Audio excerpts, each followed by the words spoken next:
بسم اللہ الرحمن الرحیم۔ یہ بہت ہی اہم مسئلہ ہے، ایمان کا مسئلہ، عقیدے کا مسئلہ، شرک کا مسئلہ۔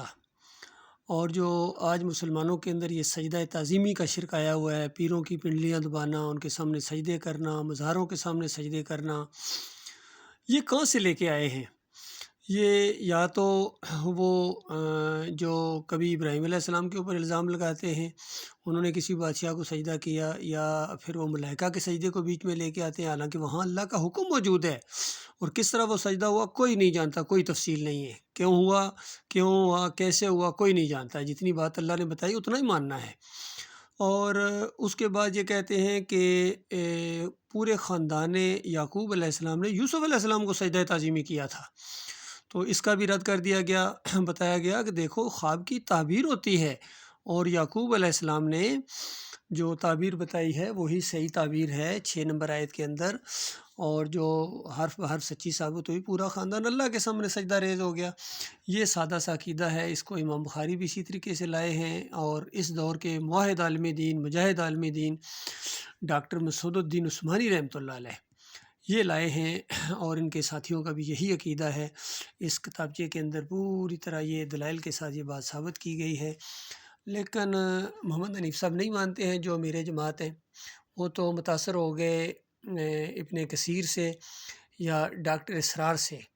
دیکھیے، ڈاکٹر اسرار کا یہ عقیدہ ہے، ابھی میں آپ کو سناتا ہوں ان کا وہ ویڈیو، اپنی آنکھوں سے دیکھو، اپنے کانوں سے سنو کہ کس طرح اس مشرکانہ عقیدے کو ڈاکٹر اسرار نے اپنایا، اور وہاں سے محمد حنیف صاحب نے اپنایا،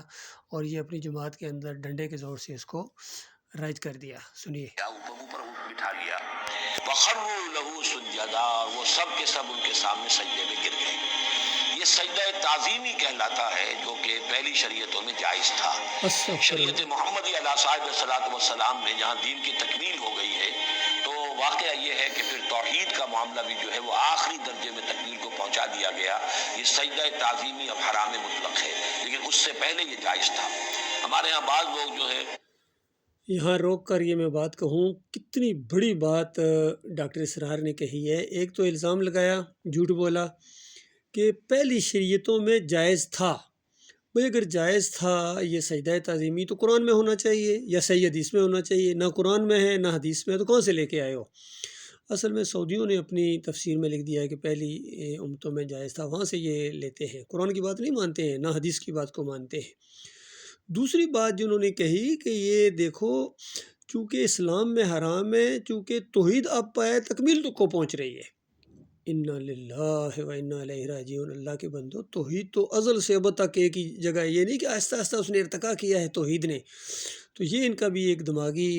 خرابی سمجھ لیجئے، اور ان کی عقیدے کی خرابی سمجھ لیجئے کہ یہ کہنا پہلے انبیاء کے دور میں، آدم علیہ السلام کے دور میں، یا نوح علیہ السلام کے دور میں، یا ابراہیم علیہ السلام کے دور میں توحید تکمیل پر نہیں پہنچی تھی، اور اب تکمیل تک پہنچی ہے۔ حالانکہ اللہ تعالیٰ نبی علیہ السلام کو کہہ رہا ہے کہ ابراہیم کا طریقہ اختیار کرو، اور ابراہیم علیہ السلام نوح علیہ السلام کے طریقے کے اوپر چلنے والے تھے۔ یہ دو بہت بڑی باتیں، شرکیہ باتیں ان کے دماغ میں ہیں، اور اس کا اظہار کیا ہے ڈاکٹر اسرار نے۔ مزید سنیے۔ وہ قبروں کو یا اور ہم اپنے پیروں کو، بزرگوں کو کہتے سجدہ کرتے ہیں یا جھکتے ہیں، تو دلیل پکڑتے ہیں ان چیزوں سے کہ یہ سجدہ دیکھو حضرت ابراہیم سے ثابت ہے، فلاں سے ثابت ہے، اور یہ جو حضرت یوسف کو سجدہ کیا گیا ہے۔ لیکن یہ سجدہ سمجھ لیجیے، سجدہ تعظیمی جائز تھا، اس میں کوئی شک نہیں، لیکن اب یہ حرام مطلق ہے۔ دیکھا آپ نے، جب عوام دلیل پکڑتی ہے ان کے مشرکانہ عقائد سے، تو کہتے ہیں وہ دلیل نہ پکڑو، اور وہ دلیل جب نہیں پکڑیں گے تو تم جب بیان کر رہے ہو اس کو جو سجدہ تعظیمی ہوا، تو دلیل تو وہ پکڑیں گے۔ اور پھر کتنا زور دے کے ڈاکٹر اسرار کہہ رہے ہیں کہ جائز تھا، ہرگز جائز نہیں تھا، ہرگز جائز نہیں تھا۔ یہ بالکل الزام ہے، کفر ہے، شرک ہے، عقیدے کی خرابی ہے۔ ڈاکٹر مسعود الدین عثمانی رحمۃ اللہ علیہ کا اس کے اوپر زبردست قسم کا فتویٰ ہے، اور یہاں بھی میں آپ کو دکھاتا ہوں، اس کتابچے کے اندر بھی دیا گیا ہے کہ ڈاکٹر صاحب سے یہ پوچھا گیا، اور ڈاکٹر صاحب نے اس کا بڑا زبردست جواب دیا، وہ میں آپ کو پڑھ کے بھی سنا دیتا ہوں، یہاں آپ دیکھ لیجئے، اپنے آنکھوں سے دیکھ لیجئے کہ سوال ان سے کیا گیا کہ یوسف علیہ السلام کے حوالے سے سجدے کا جو ذکر ہے، اس کا کیا مطلب ہے؟ ڈاکٹر صاحب جواب دے رہے ہیں کہ وہ جو بتایا کہ میں خواب دیکھ رہا ہوں کہ مجھے سجدہ کر رہے ہیں، تو تعبیر کے معنی یہ تو نہیں ہوتے کہ وہ اصلی چیز ہو، تو وہاں بھی وَخَرُّوا لَهُ سُجَّدًا جو آیا ہے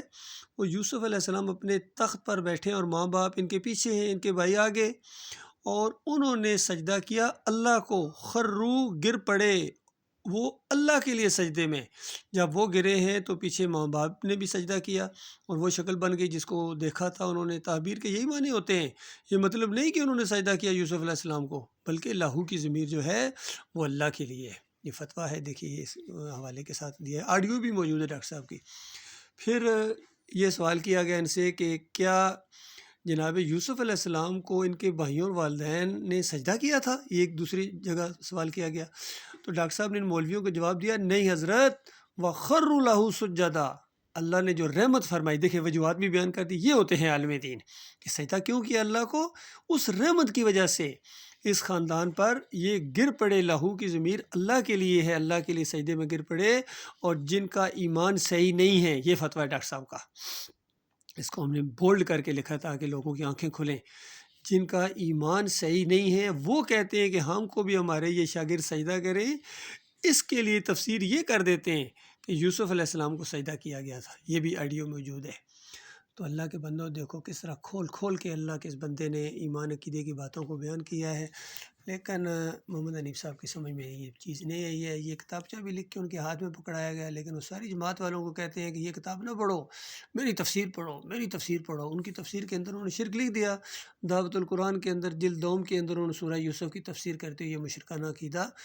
اس کے اندر لکھا، اور پھر نظم کے ڈنڈے کے زور سے انہوں نے اس میں جماعت میں رائج کیا۔ اسی وجہ سے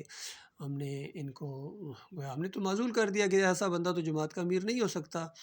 اور پھر کمال خان صاحب کو جماعت کا امیر بنایا ہے، لاہور میں مرکز ہے، ہمارے ساتھی ہیں، اگرچہ تعداد کم ہو گئی ہے لیکن ایمان خالص ہو گیا ہے، اور یہ فریبکار قسم کے لوگ، یہ کچرا آہستہ آہستہ نکل گیا ہے، اور اب یہ محمد حنیف نے پوری طرح علیحدہ اپنا سیٹ اپ بنا لیا ہے، اور ڈاکٹر صاحب کی دعوت سے، اور لیکن مساجد پر قبضہ رکھا ہوا ہے اس نے، عقیدہ وہ نہیں لیتا ہے لیکن مساجد پر قبضہ اس نے رکھا ہوا ہے، اس نے قبضہ گروپ نے۔ بہرحال کوئی نہیں، مساجد کیا کریں گے جب اللہ تعالیٰ کے ہاں تو ایمان چلے گا۔ نبی علیہ السلام کو تو مکہ سے نکال دیا گیا تھا، اندازہ حرم، مسجد الحرم، حرام سے نکال دیا گیا تھا، لیکن اللہ تعالیٰ نے بتایا ذرا پرواہ کرنے کی ضرورت نہیں ہے، اللہ کے لیے سب کچھ آپ چھوڑیں، اور قریب اللہ تعالیٰ آپ کو ان کافروں، مشرکوں اور باغیوں کے اوپر، ان مرتدین کے اوپر غلبہ عطا فرمائے گا۔